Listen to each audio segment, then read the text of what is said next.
Muito bem, deputado Kim Kataguiri e deputado Guto Zacarias no Flow falando sobre coisas que eles acreditam que o Estado não deveria investir. Vamos ver porque isso aqui promete. Ué, mas assim, existe no horizonte um mundo que não funcione com essas regras? Não existe, né? Com quais regras? As regras que a gente vive hoje, as regras do capitalismo, por assim dizer. Existiria um mundo onde a gente não vive sobre as regras do capitalismo? Marx diria que sim. Ixi, na Venezuela, em Cuba. Ah, cara. Existe, é a Coreia do Norte. Existe. Não tá, existe. Mas é que isso daí eu não sei. Eu entendo o ponto do...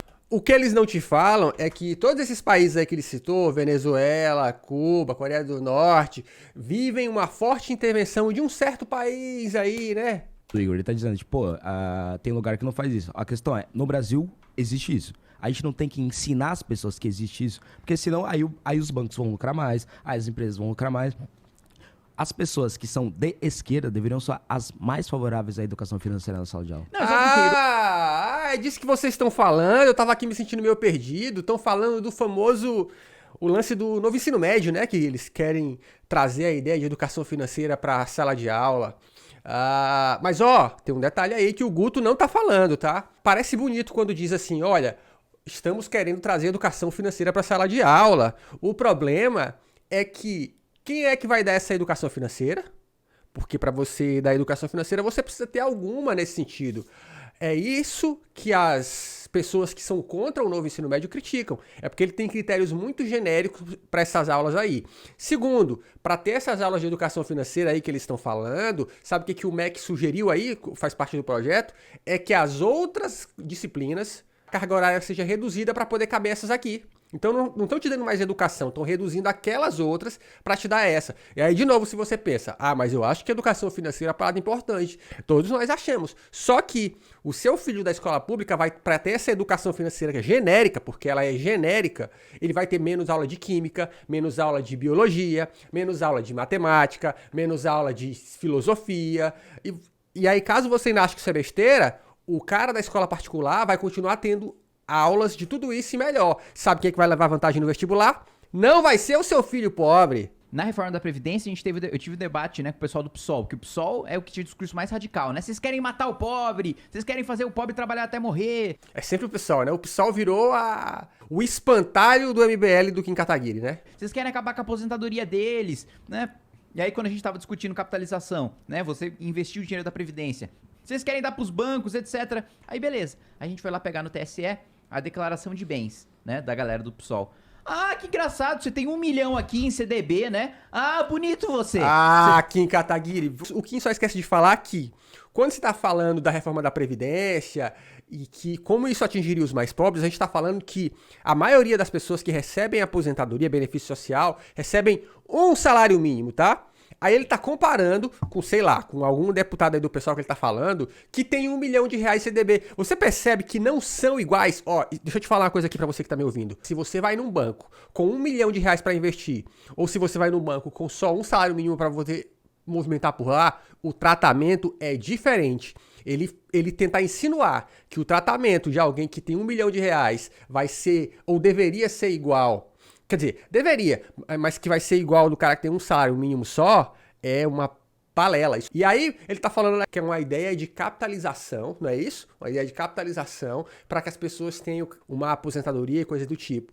Eu acho que todas as alternativas devem ser debatidas, mas o que o MBL faz sempre é: como é que a gente tira responsabilidade do Estado que arrecada imposto, e deixa isso na mão só das pessoas? Se é pro Estado não fazer nada, não arrecada meu imposto. Tem 1 milhão em CDB rendendo no banco, né, que você critica tanto, e o pobre não pode ter o investimento dele na Previdência pra ele ter uma Previdência mais digna quando ele for se aposentar. E ele pode. Todo mundo pode fazer Previdência, desde sempre. Agora, por que as pessoas não fazem? Porque, primeiro, isso é tão ruim que até os bancos, ruim pras pessoas, os bancos mal falam disso. Se você quiser saber de CDB, você tem que dar Google nas coisas. Vê quantas propagandas você tem de CDB falando aí, plano de previdência, na verdade, falando aí na televisão. Você vê? Não. Por quê? Porque os bancos, obviamente, vão querer vender os produtos para eles que são muito mais interessantes. Se a minha plano de aposentadoria é a previdência, só existe uma situação em que o Estado não vai me pagar. essa grana. Se os deputados votarem uma parada, e isso requer força política para poder acontecer, para que haja algo terrível a ponto de não vamos pagar mais as pessoas, ou pelo menos vamos ter critérios terríveis para não pagar as pessoas, ou se o Estado quebrar. Isso é mais difícil. Agora, para um banco quebrar, não é difícil não. Volta e meia a gente tem notícia assim, inclusive lá no grande Estados Unidos, que todo mundo puxa o saco. O banco quebrar é daqui para ali. Então, quem é que me garante que essa grana que eu vou investir todos os meses, por 30 anos, sei lá, o plano de previdência que se escolher, daqui a 30 anos o banco vai estar lá. Eu preciso de uma garantia. E aí, quem é que garante isso? Só o Estado garante, porque esses outros bancos aí, que quebraram todos, eram gigantescos e quebraram. E se não fosse o Estado americano, tava tudo pior ainda. Então, o Estado é malvadão, né? Mas é ele que salva banco, Kim. Bonitão você, né? Nesse caso, eu acho que isso é uma das paradas que me dá mais nojo na política, em geral, que é, eu vou ser contra só porque sim. Sim. Vocês não sentem isso pra caralho? Caralho, por exemplo, eu tive O que o MBL faz, cara? Inclusive, é triste, Igor, mas isso é a política mesmo. Não é nem essa só semana. porque sim, né? É pra eu alimentar uma militância radical, ideológica Que minha. vai votar em mim, que vai exatamente. votar em mim, exato. Eu tive um debate essa semana com o Guilherme Cortes, deputado estadual do PSOL, que eu gosto muito, mas eu discordo dele, obviamente. E aí ele tava defendendo, o debate, o tema era privatização da Sabesp, universalização da água. Ele tava defendendo, pô, direito à água. Eu falei, cara, eu acho que as pessoas não têm direito à água, mas ok, a Constituição diz que as pessoas têm direito à água. Você escutou o que ele disse? As pessoas não têm direito à água. Se a gente privatizar... Explica direito isso daí, que você acha que a pessoa não tem direito à água. O Kataguiri gelou aqui, ó. O direito à água necessariamente tem que ser uma Se coisa... faça entender em uma frase, pelo amor de Deus. Acho que o Kataguiri professor, tá vendo? Tá ensinando o menino Guto aí. Guto, olha que besteira que você tá falando. Estado, ele não precisa investir nisso. Eu acho. Não precisa. O Guto acha que o Estado não deveria investir em distribuição de água para as pessoas. Quando eu falo distribuição, é no sentido... como é que é a palavra? Logístico da coisa. Tubulação, encanamento, parará. Ele acha que o Estado não deveria fazer isso. Ele acha... Você acha o quê, Guto? Que as pessoas deviam pegar água no poço? Acho que o Estado não tem que investir em algo que a propriedade privada conseguiria fazer. A propriedade privada... O problema que o Guto não entende é que funciona assim, galera, ó. Sabe por que essa energia elétrica, água, telecomunicações, tudo tem muita grana do Estado envolvido, o Estado se envolve para fazer essas coisas? Primeiro motivo número 1, porque essas coisas são estratégicas. Como assim estratégicas? Oxi, se eu deixo energia, telecomunicações, água na mão de um empresário, quem garante que ele não pode ficar louco da cabeça e falar, não quero vender, não vou vender por esse preço, não vou distribuir. Quem garante? Ele pode enlouquecer. Pode ou não pode? E, obviamente, usar isso politicamente. Pode ou não pode? Então, é por isso que isso também é do Estado. Segundo, sabe por que também que a iniciativa privada, em geral, não constrói essas coisas? Porque isso custa caro para um cacete. A iniciativa privada, na maioria das vezes, não tem dinheiro para fazer isso. E quando tem, ela não investe por quê? Porque é risco. E a iniciativa privada, se tem uma coisa que a iniciativa privada não faz, é correr risco. Porque a privatização ela é linda. Olha só, o Estado vai lá, ele projeta tudo, implanta todo o negócio, cria toda a infraestrutura para anos depois vir a iniciativa privada com uma privatização geralmente muito barata, pegar o bonde andando. Por quê? Porque quando o Estado criou toda a infraestrutura e as pessoas começaram a usar, você já tem uma carteira de clientes. Então o cara que da iniciativa privada que está entrando, ele já sabe o tamanho que o negócio tem, ele já sabe quantas pessoas são atingidas, ele já sabe que, baseado nisso, ele já tem uma ideia de quanto de grana vai entrar. Aí é muito fácil, né, amiguinho? Então, por exemplo, a Sabesp. Se a Sabesp for privatizada, todos os paulistas terão direito ao saneamento básico, segundo um estudo do JP Morgan, em 2000... Estudo de quem? Do JP Morgan? Um desses bancos aí que... O JP Morgan é um dos bancos que quebrou, não?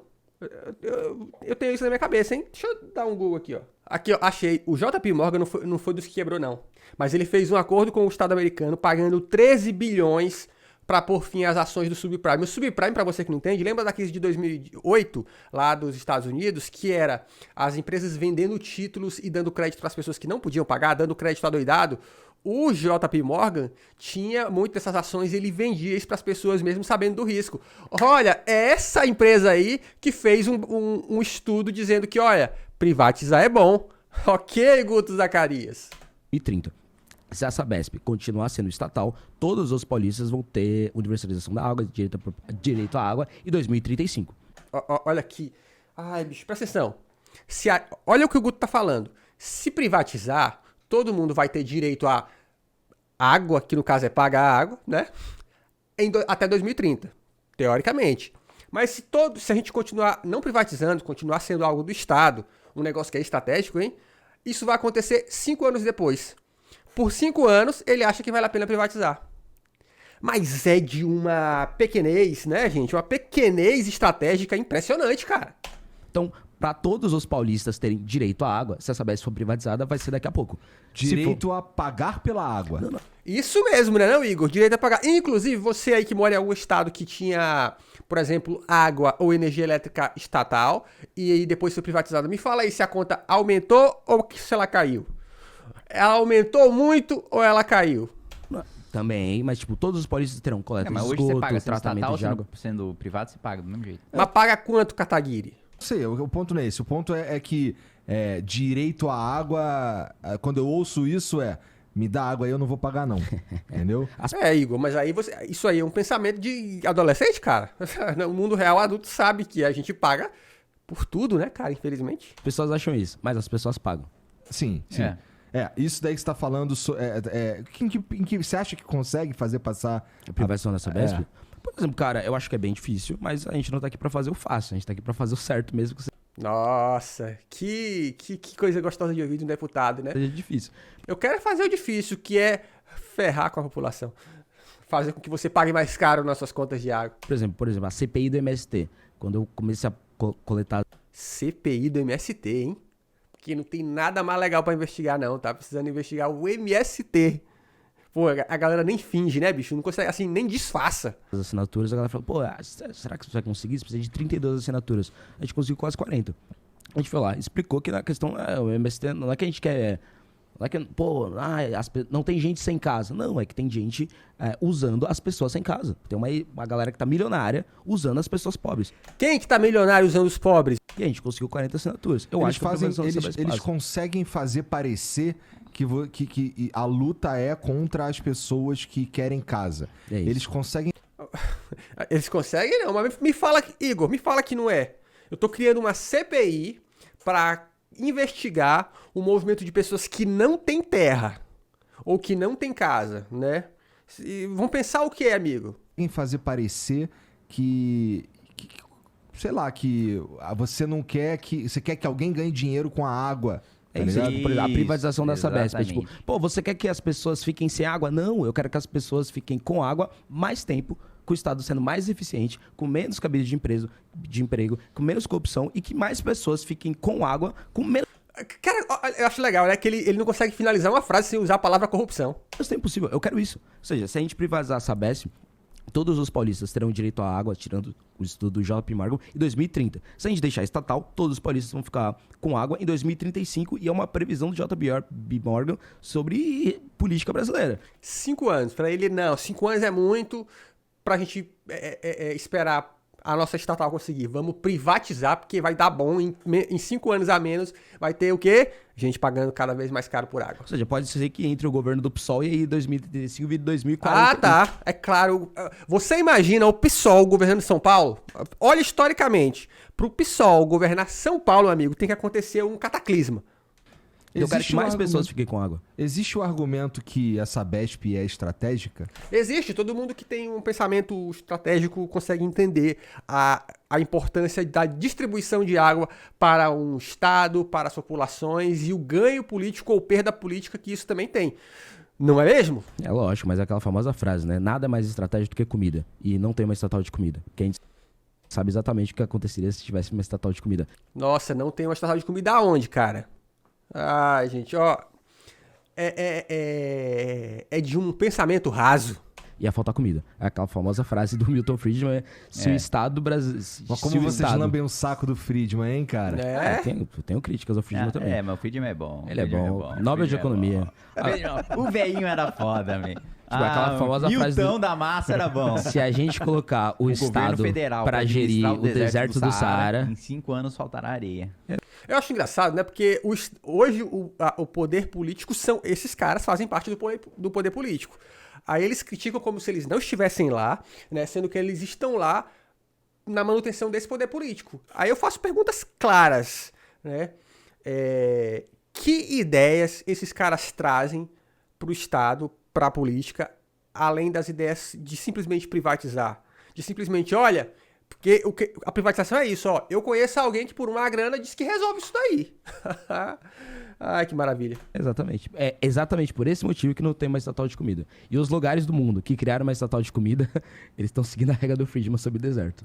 Sabe o que é curioso, galera? Porque assim, ó, eles fazem parecer pra você que tá assistindo que assim, ó, ou falando sobre comida, tá? Ou simplesmente se vende toda sorte de comida, porque se criar uma estatal, isso já deu errado, isso vai dar errado sempre.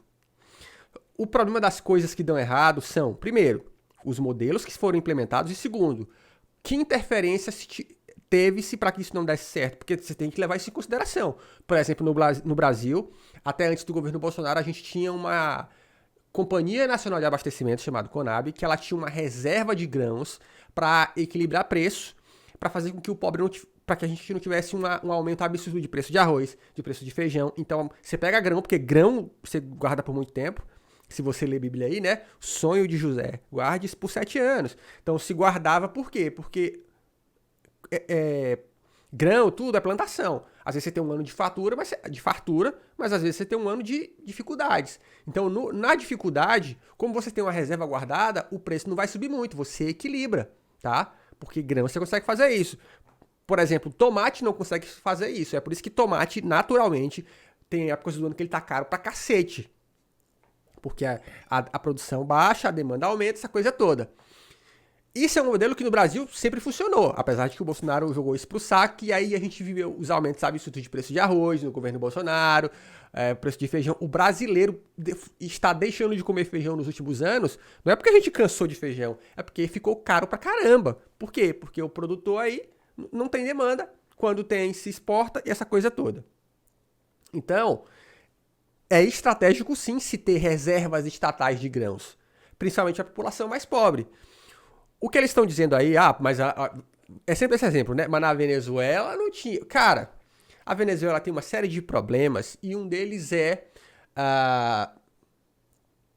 que é a tentativa de um bem-estar social para as pessoas, só que ele foi arraigado, o principal tripé dele era o quê? Era petróleo. E aí, quando o petróleo, que é uma commodity, cai de preço, o que acontece? Eles se rodaram. Foi simplesmente isso, por não diversificar muito a economia. É complexo? É complexo. Quando o Kim e Guto falam isso dessa maneira simplória, eles sabem que isso não é simples assim. Mas eles tentam enganar você que não conhece para pensar que é verdade, ó, deu errado, mas eles não te falam os detalhes de por que deu errado. Exato. Tipo, a Venezuela, o assalto ao caminhão que entrega comida estatal, com contrabando de frango, enfim. Aqui também tem, amigo. Você não tá vendo aí o assalto a trem de soja? Contrabando A não, Sabesp é estratégico. Tráfico de frango. A Sabesp é estratégica, com certeza. Mas se a gente privatizar, a gente vai ter o capitalismo malvadão tentando lucrar com as pessoas sendo saneadas. Não, e tem outro Sendo saneadas. Ah, tá. ponto, né? Às vezes, as esquerdas passam a impressão de que se tem uma administração privada, o Estado perdeu completamente o controle sobre aquele negócio, não é? Não. Não é que a esquerda passa isso, não. São vocês que passam isso, tá? São vocês da direita que ficam demonizando os estados. Porque no mundo um pouco mais civilizatório, você até privatiza. Mas você tem ações de controle, o famoso Golden Share, né? Golden Share, não é Golden Shower, hein? Fãs do mito. Que é quando o Estado tem ações privilegiadas que fazem com que ele ainda tenha controle em movimentação muito extrema, tá? Tem isso, mas eles falam disso?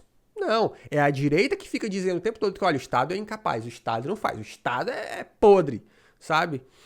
Eu entendo que o Estado tem dificuldades, eu não tô aqui querendo ser um defensor ferrenho do Estado, mas são eles que criaram esse estereótipo e agora estão reclamando que a esquerda tá fazendo o contrário um pouco com vocês?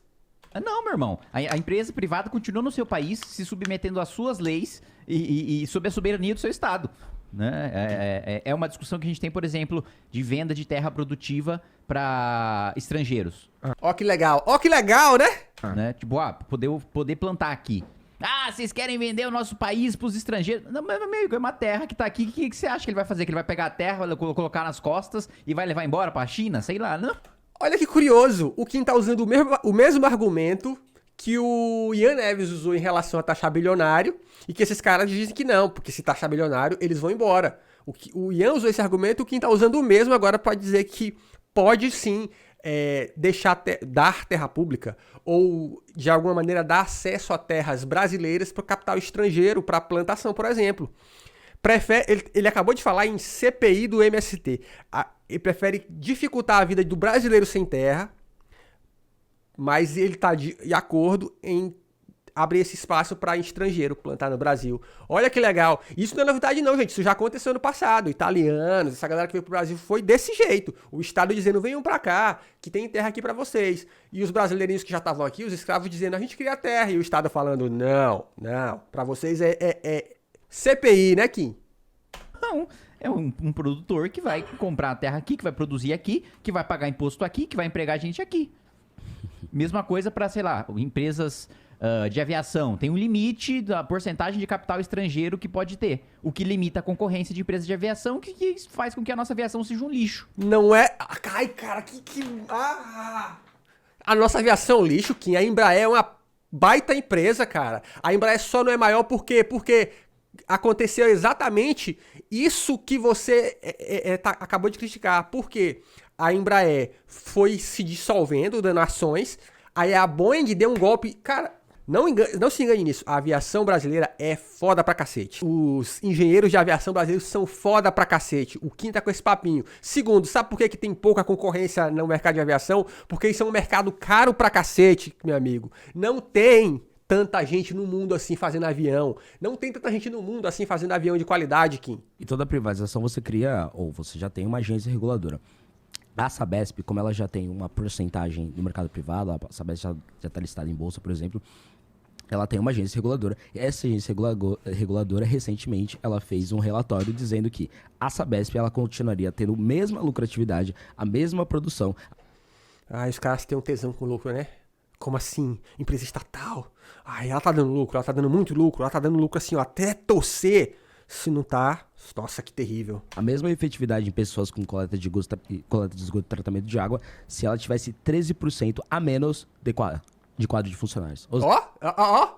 A menos de quê? De funcionários. Ou seja, não é uma coisa ideológica, tipo, se você criar uma estatal, você vai ter uma cabide de emprego. A Sabesp já é uma cabide de emprego. Amigo, toda empresa... eu vou falar uma coisa pra realidade aqui, que talvez eles não saibam. Toda empresa, quando se torna um pouquinho maior, ela é um cabide de emprego. Você nunca trabalhou numa empresa aí que tem sempre aquele cara que é filho de alguém, que tá lá, que você fala, mano, esse cara não tinha que estar aqui, mas tá lá porque é filho de alguém, parente de alguém? Sempre é. Quer dizer que empresas do Estado não acabam funcionando assim? Não, acabam funcionando. Mas empresas privadas também. O que mais tem é esse efeito que é um funcionário público. Eu já falei disso aqui em outros vídeos, tá? Chamam isso de porta giratória do trabalho. Que é assim, ó. Um funcionário público que trabalha na gestão de uma empresa pública, ele piora a qualidade disso para facilitar a privatização. Aí quando essa empresa pública ela é privatizada, esse funcionário público vai trabalhar na empresa privada. Mesma coisa, isso acontece pra cacete. Ou seja, se você diminuísse 13% o quadro de funcionários da Sabesp, você teria o mesmo lucro. O mesmo lucro. Mas aí que tá, olha o que ele tá falando. O mesmo lucro, mas teria a mesma eficiência pra mim e pra você, que somos atendidos por essa empresa? Não no meu caso, porque eu não moro em São Paulo. Porque lucro por lucro, meu amigo, é fácil. Eu demito funcionário, eu vou ter mais lucro. Só que, como é que fica a qualidade do meu serviço? Vai pro sal. E aí é o ponto, meu querido. Porque se a sua empresa que fornece energia elétrica, a empresa que fornece água, ela te oferecer um atendimento merda, você vai fazer o quê? Você não tem outra pra ir. Porque só tem uma. Vê se tem 2, 3 empresas de energia elétrica num estado. Não tem. Ou de água, não tem. Se ela te atender mal, se ela te prestar um serviço ruim, você está ferrado. Você não tem pra onde correr. Então, esse discurso de vai fazer dar mais lucro, é óbvio que vai. É só não atender ninguém. É só criar uma fila gigantesca para as pessoas. Quer ser atendido? Toma um protocolo, volte daqui a 48 horas. É só fazer isso. Na verdade, isso até já acontece, né? Ou esse discurso do lucro aí, hein? Uma empresa privada, em hipótese alguma, teria essa efetividade, em hipótese alguma. Existe a chance desse estudo aí ser enviesado? Você fez uma boa pergunta agora, Igor. Da própria agência reguladora da Sabesp? Impossível. Impossível. É. Porque a função de uma agência reguladora de uma estatal é justamente regular essa estatal. Ou seja, Não, impossível ela tá nada é impossível, Guto. Aí você Olha, exagerou, olha o Quinta salvando a pele do Guto de novo. né? Aí você forçou a mão na ideologia. Não é. Tem, A agência pô. reguladora é uma coisa, por exemplo. Gente, deixa eu falar uma coisa pra vocês. Vocês conhecem a ANTT, Agência Nacional de Transporte Terrestre, que fiscaliza ônibus e tal? Todo ano, você vai ver reportagem aí de ônibus pirata, né? Ônibus que não tá regular, sofrendo acidente na estrada. Existe uma agência reguladora? Existe. Ainda continua acontecendo esses erros grotescos muitas vezes? Continua. Por quê? Porque ter uma agência não significa que por existir a agência, nada mais de errado vai acontecer. A agência fez um estudo, que ele tá falando aí, né? Um estudo piriri pororó. Isso significa muita coisa? Não. Desculpa, não. Porque uma agência, que o Guto tá falando aí, que ele tá falando tanto sobre efetividade do Estado, né? Uma agência, ela é feita de funcionários da onde, Guto? Da Lua? É do Estado também. É uma agência que regula uma estatal. E é uma estatal quando você é listado em bolsa. Ou iniciativa privada também. Sim, mas no caso da CESP. Sim. Mas você falou uma agência reguladora é uma coisa que... Não, uma agência reguladora de uma estatal. Ficar A função corrigindo o cara dela. aqui, mano, difícil. Pô, tá evangelizando o cara. Faz um Porra. vídeo pra defender ele, Kim. Mas tá, tô entendendo. Eu pergunto isso porque, assim, eu consigo produzir um estudo sobre qualquer coisa pra corroborar minha narrativa, qualquer que seja. Não, mas Exato. o estudo não é defendendo a privatização. O estudo é uma agência reguladora que está fiscalizando aquela estatal. Pode ser que a agência reguladora até ache que a estatal deve continuar sendo Nesse estatal. caso, né, eu questão. acho difícil, porque qual que é o interesse da agência reguladora na empresa estatal ter menos funcionário? Tipo, a empresa reguladora não ganha nada com isso.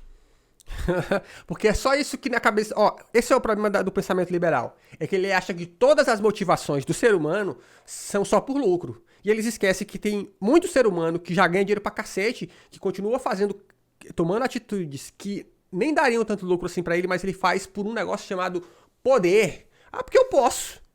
Então, o que motivaria uma agência a ter menos... a dizer que a empresa precisa de menos funcionário?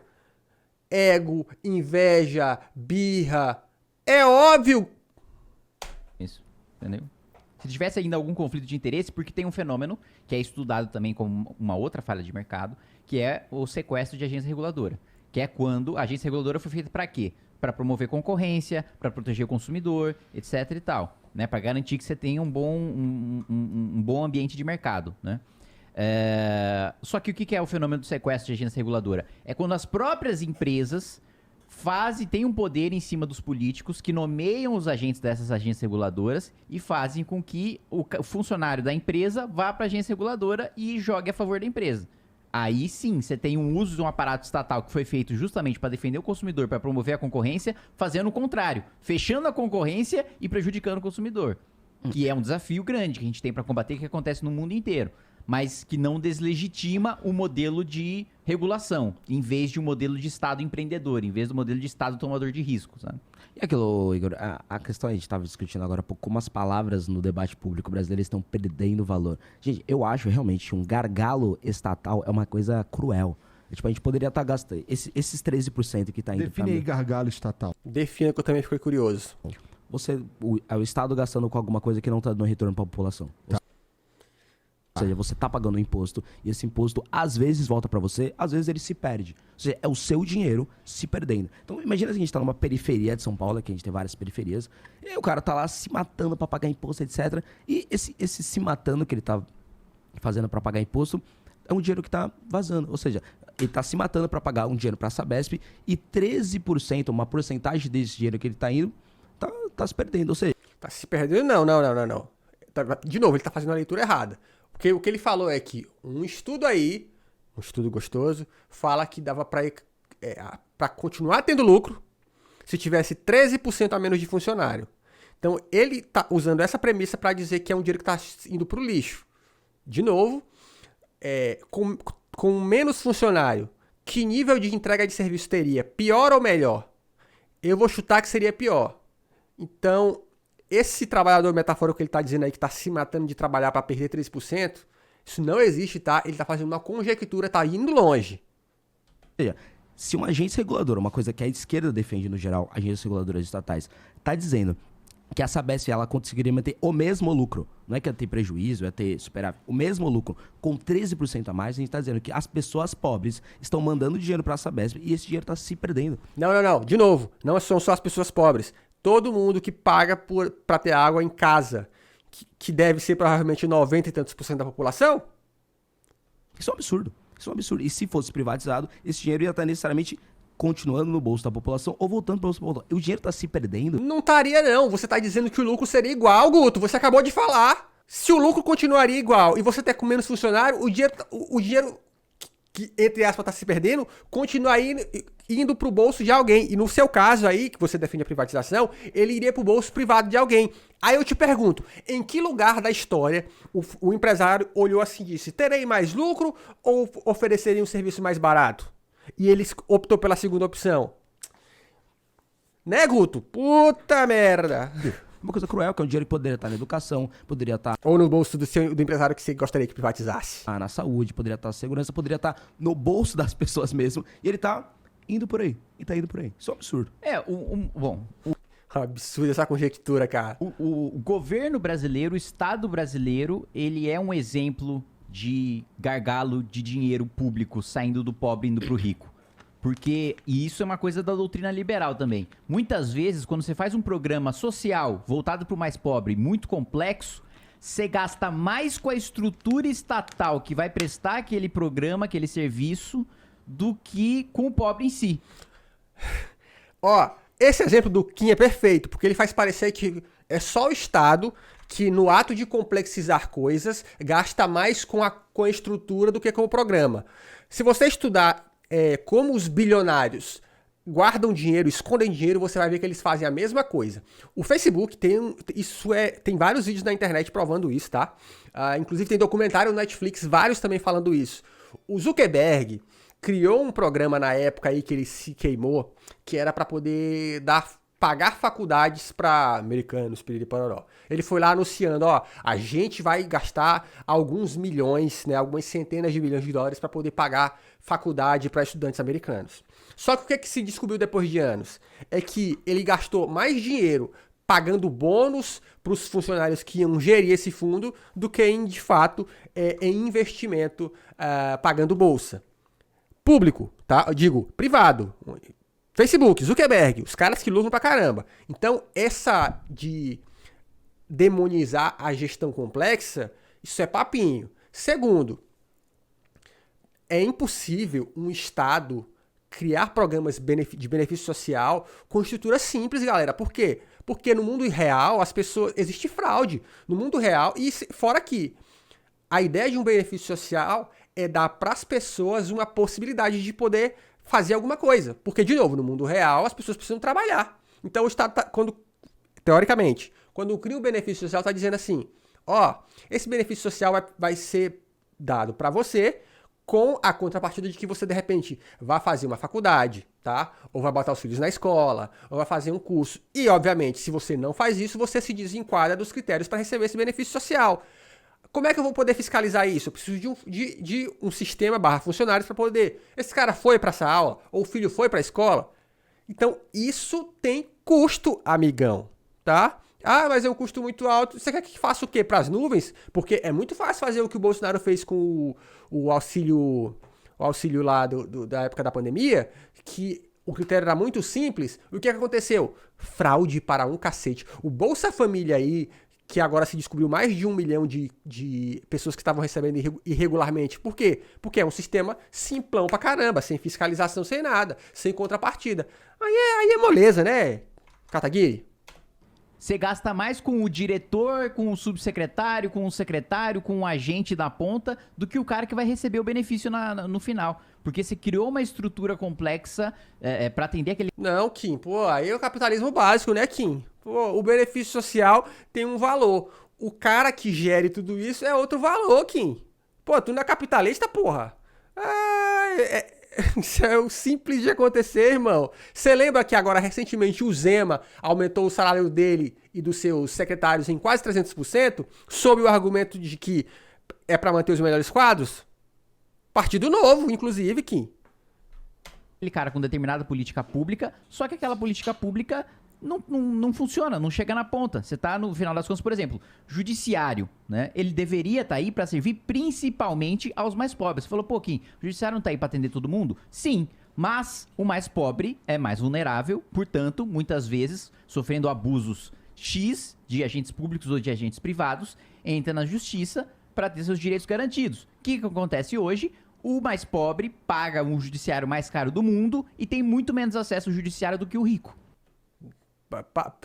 Mas é... Como que ele paga o judiciário mais caro do mundo? Você tá falando do agente público, do lado do Ministério Público Federal? Mas aí eu faço uma pergunta aqui. Existe agentes do Ministério Público Federal, agentes da Justiça Pública, em número suficiente pro tamanho das demandas? Se inscreva no canal, porque aqui tem vídeo todo dia, e comenta aí se você pistolou tanto quanto eu reagindo a esse vídeo. Porque eu pistolei.